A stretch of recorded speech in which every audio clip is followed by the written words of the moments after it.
दोस्तों नमस्कार, मैं मन्नू आपका स्वागत करता हूं क्रेजी फॉर रियलिटी में। तो दोस्तों एक छोटी सी बात को लेकर दो पड़ोसी आपस में एक दूसरे के कैसे खून के प्यासे हो सकते हैं, ये इस फिल्म में बड़े शानदार और इंटरेस्टिंग तरीके से दिखाया है।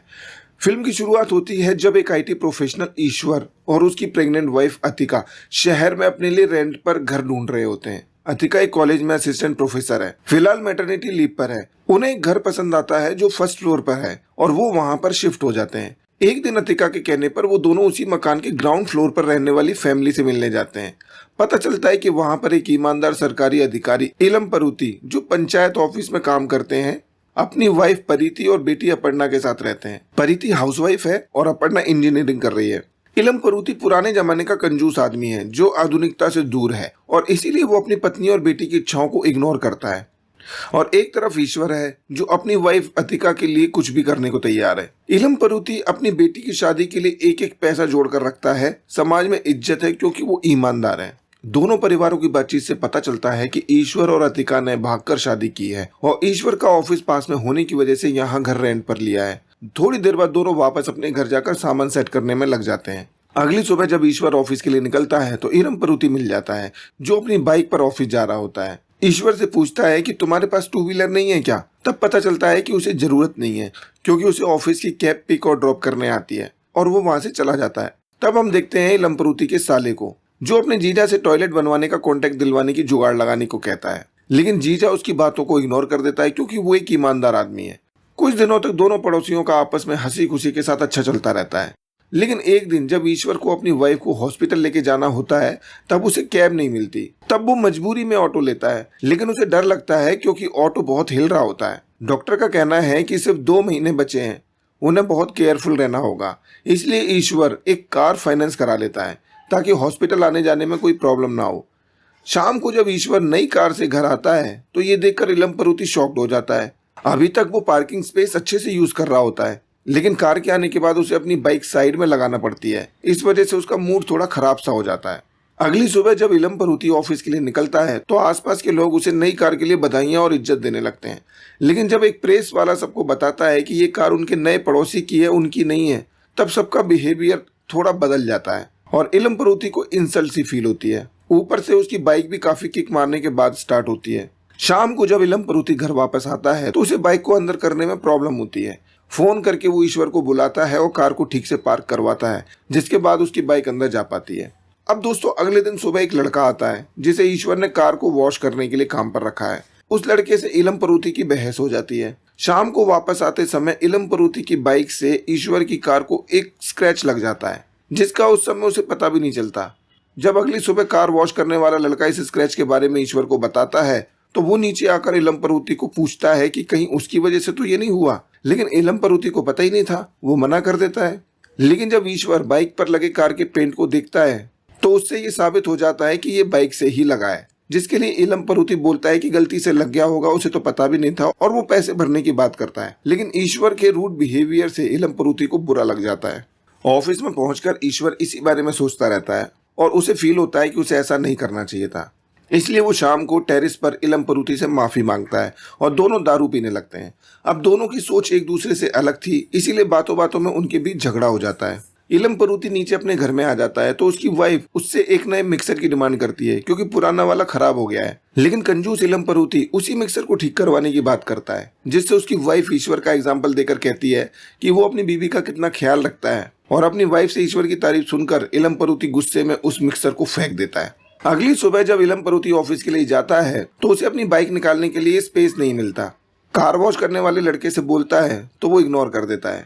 ईश्वर के घर जाकर उसे कार हटाने को बोलता है, तब ईश्वर खाना खा रहा होता है, इसलिए वो वेट करने को कहता है, लेकिन इलम परूथी को लेट हो रहा होता है ऑफिस जाने के लिए, इसलिए वो तुरंत कार हटाने के लिए जिद करता है। ईश्वर भी जिद पे आ जाता है कि मैं खाना खाने के बाद ही हटाऊंगा और दरवाजा इलम परूथी के मुंह पर बंद कर देता है, जिसके बाद इलम परूथी गुस्से में बिना बाइक लिए पैदल ही ऑफिस के लिए निकल जाता है और शाम को वापस लौटकर अपनी बाइक को पार्किंग स्पेस के बीचों बीच लगा देता है, जिससे ईश्वर को कार पार्क करने में प्रॉब्लम हो। अब ईश्वर जब घर आता है तो वो बाइक को साइड में खड़ी करके अपनी कार पार्क कर देता है, लेकिन उसने ठीक तरीके से बाइक का स्टैंड नहीं लगाया था, इसीलिए जैसे ईश्वर ऊपर जाता है थोड़ी देर बाद बाइक नीचे गिर जाती है।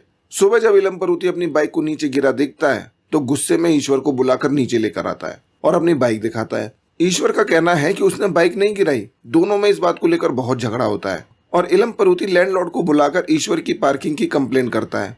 अब लैंडलॉर्ड दोनों को पार्किंग एरिया एडजस्ट करने को बोलता है, लेकिन इलम परूथी मानता नहीं है। तो लैंडलॉर्ड उसे समझाता है कि ईश्वर ने कार उससे पूछकर ही खरीदी थी, अब वो उसे कैसे मना कर सकता है, और वो स्पेस भी कार पार्किंग के लिए ही है। अगर इलम परूथी चाहे तो अपनी बाइक बाहर पार्क कर सकता है। इस बात पर इलम परूथी टेंशन में आ जाता है और रात भर इसी बारे में सोचता रहता है। और अगली सुबह दोस्तों, कंजूस कहलाने वाला इलम परूथी ईश्वर की कार से भी महंगी कार फुल कैश पेमेंट पर घर लेकर आता है। ये देखकर उसकी बीवी और बेटी बड़े हैरान होते हैं।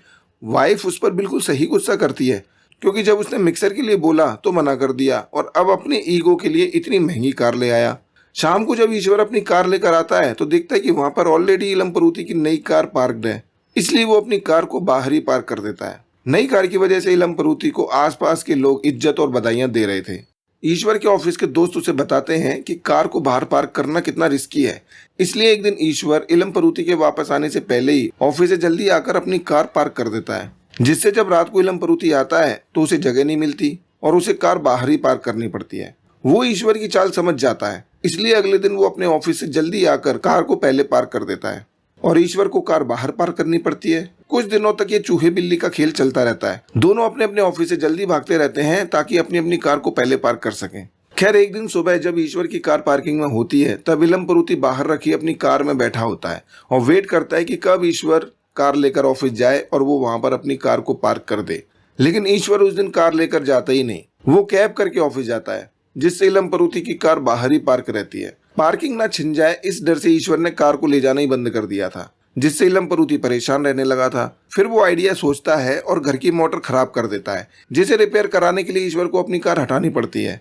लेकिन ईश्वर भी बाहर अपनी कार में बैठकर मोटर के ठीक होने का वेट करता है, लेकिन मोटर के ठीक होने में टाइम ज्यादा लग रहा था, इसीलिए ईश्वर अपनी कार से ही ऑफिस चला जाता है। जिसके बाद इलम परूथी फटाफट से मोटर रिपेयर करवाता है और अपनी कार लेकर आता है। लेकिन तभी अचानक से ईश्वर अपनी कार में आता है और सनसनाती हुई कार पार्किंग स्पेस में ले जाकर रख देता है, जिस वजह से इलम परूथी का एक्सीडेंट होते होते बचता है। वो गुस्से में आग बबूला हो जाता है और ईश्वर की कार पर पत्थर मारकर उसका शीशा तोड़ देता है, जिससे दोनों के बीच काफी बड़ा झगड़ा होने लगता है। बहुत सारी भीड़ जमा होकर उन्हें रोकती है। झगड़े में इलम परूथी ईश्वर की वाइफ और मदर के बारे में गलत बोलता है, तो ईश्वर से बर्दाश्त नहीं होता और वो इलम परूथी को थप्पड़ मार देता है, जिससे इलम परूथी नीचे गिर जाता है और सबके सामने उसकी लुंगी खुल जाती है। तो यहाँ पर दोस्तों इलम परूथी की बहुत बड़ी बेइज्जती हो जाती है। इस घटना के बाद लैंडलॉर्ड अतिका को फोन करके घर खाली करने को बोलता है, लेकिन अतिका उससे माफी मांगकर एक चांस और ले लेती है और ईश्वर की हरकत पर गुस्सा करती है। अब अतिका ईश्वर को एक नया घर रेंट पर ढूंढने को कहती है और ईश्वर गुस्से में ऑफिस चला जाता है।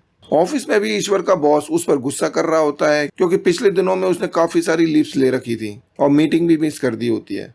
इधर इलम परूथी ईश्वर से बदला लेने के लिए गुस्से में उबल रहा था। वो अपने साले के साथ मिलकर ईश्वर के खिलाफ एक पुलिस कंप्लेंट करा देता है।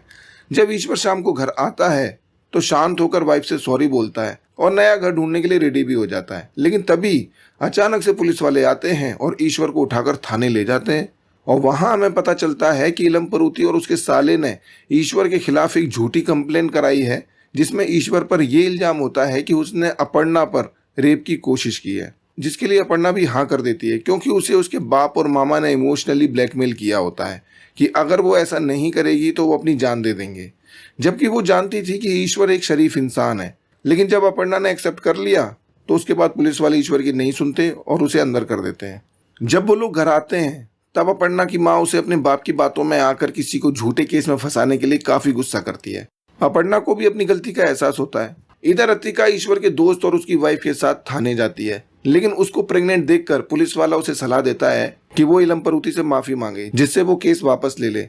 अतिका इलम परूथी के पास जाकर काफी रिक्वेस्ट करती है, लेकिन उसकी प्रेगनेंसी को देखकर भी वो अपना झूठा केस वापस लेने से मना कर देता है और उन तीनों को बेइज्जत करके वहां से भगा देता है। ये सब देखकर अपर्णा बहुत गिल्टी फील करती है और चुपचाप पुलिस स्टेशन जाकर अपना केस वापस ले लेती है। ईश्वर घर आ जाता है। इस बात पर इलम परूथी अपनी बेटी पर गुस्सा करता है, तब अपर्णा भी उसके इस झूठे केस पर अपना गुस्सा दिखाती है। इधर इलम परूथी का साला ईश्वर के ऊपर रेप के इल्जाम को लेकर घर के बाहर अपने गुंडे लाकर अनाप शनाप बकता है, जिससे ऑलरेडी गुस्से में भरा बैठा ईश्वर उसकी और उसके गुंडों की अच्छे से कुटाई करता है और सिर पर बोतल भी फोड़ देता है। तभी लैंडलॉर्ड वहां आता है और ईश्वर से घर खाली करने को कहता है। क्योंकि उसकी वजह से घर में पहली बार पुलिस आई थी। अब ईश्वर भी उस घर में रहने के लिए कोई खास इंटरेस्टेड नहीं है। उसके ऊपर भी ऐसा झूठा और घटिया इल्जाम लगाकर उसकी सबके सामने बेइज्जती हुई होती है, लेकिन बस ईगो उसे वहां से जाने नहीं दे रहा था। अगले दिन सुबह इलम परूथी को पार्किंग स्पेस खाली दिखता है और वो खुश होकर अपनी कार लेकर ऑफिस निकल जाता है। लेकिन हम देखते हैं कि ईश्वर भी अपनी कार से उसकी कार का पीछा कर रहा होता है, यानी कि कुछ प्लानिंग चल रही है ईश्वर के दिमाग में। कुछ समय बाद इलम परूथी अतिका से आकर अपने किए के लिए माफी मांगता है।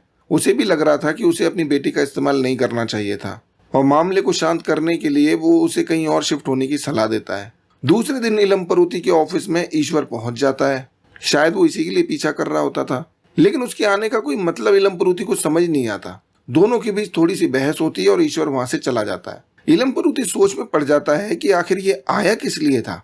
तभी पता चलता है कि उसके डस्टबिन में बहुत सारे नोट रखे हैं। वो घबरा जाता है क्योंकि था वो ईमानदार। वो नोटों को छुपाने में लग जाता है। तभी एंटी करप्शन वालों की टीम आती है, क्योंकि उन्हें किसी ने खबर दी होती है, शायद ईश्वर ने। वो पूरे ऑफिस में रिश्वत के पैसों को तलाश करती है, लेकिन पूरा केबिन छानने के बाद भी उन्हें कुछ मिलता नहीं है, क्योंकि इलम परूथी ने सारे पैसे सीलिंग फैन के ऊपर छिपाए होते हैं और फैन चल नहीं सकता क्योंकि पावर कट हो रखा होता है। सर्चिंग टीम जाने ही वाली होती है कि तभी पावर आ जाता है और ऑफिस का एक स्टाफ फैन को ऑन कर देता है, और जैसी फैन ऑन होता है वैसी केबिन में नोटों की बारिश हो जाती है। इस तरह वो लोग रिश्वत लेने के लिए इलम परूथी को पकड़ कर ले जाते हैं और ईश्वर की प्लानिंग काम कर जाती है। जिसने जीवन भर रिश्वत नहीं ली, उस पर झूठा रिश्वत का आरोप लगा, जिससे सालों का बना बनाया नाम खराब हो गया था। टीवी पर न्यूज जब अतिका देखती है तो वो समझ जाती है कि ये ईश्वर का ही किया धरा है। कसम देकर पूछने पर ईश्वर भी मान जाता है कि इलम परूथी ने ईश्वर के साथ जो किया वो भी गलत था और वो किसी से डर कर कहीं जाने वाला नहीं है। इधर इलम परूथी बदले की आग में जल रहा था, इसलिए वो रात में जाता है बाहर रखी ईश्वर की कार के पास और उसके नट बोल्ट ढीले कर देता है, जिससे कार चलाते समय उसका एक्सीडेंट हो जाए। मतलब दोस्तों की कोई भी किसी से कम नहीं है। तभी कार का सायरन बज जाता है। उसकी आवाज सुनकर ईश्वर नीचे आकर देखता है, लेकिन इलम परूथी छुप जाता है और उसकी नजरों से बच जाता है। अगले दिन ईश्वर अतिका को हॉस्पिटल चेकअप कराने के लिए कार से लेकर जाता है, तो अतिका को देखकर इलम परूथी परेशान हो जाता है, क्योंकि उसे लगा था कि ईश्वर अकेला जाएगा और कार का एक्सीडेंट हो जाएगा, लेकिन अब वो कर भी क्या सकता था। इधर रास्ते में कार का टायर निकलने की वजह से दोनों का एक्सीडेंट भी हो जाता है और वो दोनों मरते मरते बचते हैं। हॉस्पिटल में डॉक्टर बताती है कि बेबी सेफ है, और कार इंश्योरेंस वाले से पता चलता है कि पहिए के नट बोल्ट ढीले थे। तब ईश्वर को भी याद आ जाता है कि रात को सायरन क्यों बजा था, और वो समझ जाता है कि ये इलम परूथी का ही काम है। घर जाकर ईश्वर गुस्से में बैट लेकर इलम परूथी की कार को तोड़ फोड़ देता है और उस पर भड़कता है, क्योंकि उसने उसकी प्रेग्नेंट बीवी को भी मारने की कोशिश की। इलम परूथी की इस हरकत के बारे में उसकी बीवी और बेटी को भी पता चल गया था, जिस वजह से वो दोनों भी इस बात पर गुस्सा होकर इलम परूथी को छोड़कर चले जाते हैं। इस घटना से परेशान होकर ईश्वर भी नया फ्लैट देखकर शिफ्ट होना चाहता है, क्योंकि अब बात उसकी बीवी और होने वाले बच्चे पर आ गई थी। एक रात तेज बारिश और तूफान आ रहा होता है और अतिका अपने घर में विंडो बंद करने की कोशिश में फिसलकर गिर जाती है, और फोन भी उसके पास नहीं है।